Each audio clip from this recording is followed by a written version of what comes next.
Penandatanganan dipersilakan. Syederalun, Gubernur Aceh Muzakir Manaf atau Mu'alim melantik Jeffrey Sentana S. Putra dan Muhammad Haikal Alfi Syahrin sebagai Wali Kota dan Wakil Wali Kota Langsa untuk periode 2025-2030. Pelantikan berlangsung dalam rapat paripurna DPRK Langsa pada Jumat 23 Mei 2025. Prosesi dimulai dengan pengambilan sumpah jabatan yang dibacakan Gubernur Aceh dan disaksikan Ketua Mahkamah Syariah Langsa Ahmad Nazif Husaini.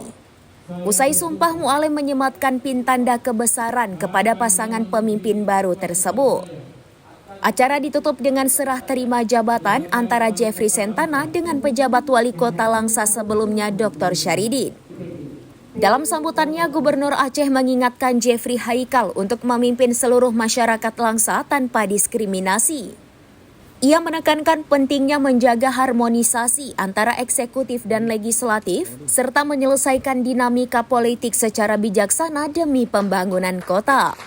Mu'alim juga meminta optimalisasi potensi Langsa sebagai pintu gerbang timur Aceh, terutama di sektor pertanian, perkebunan, kelautan, dan perikanan. Pelabuhan Kuala Langsa disebut perlu dikembangkan sebagai simpul logistik dan perikanan.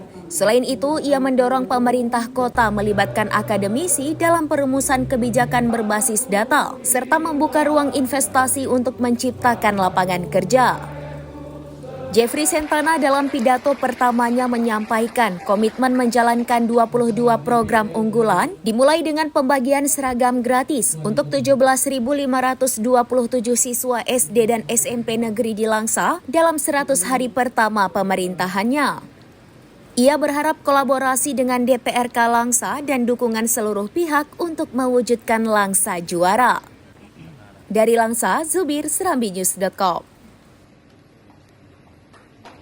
Download Tribun X sekarang, menghadirkan lokal menjadi Indonesia.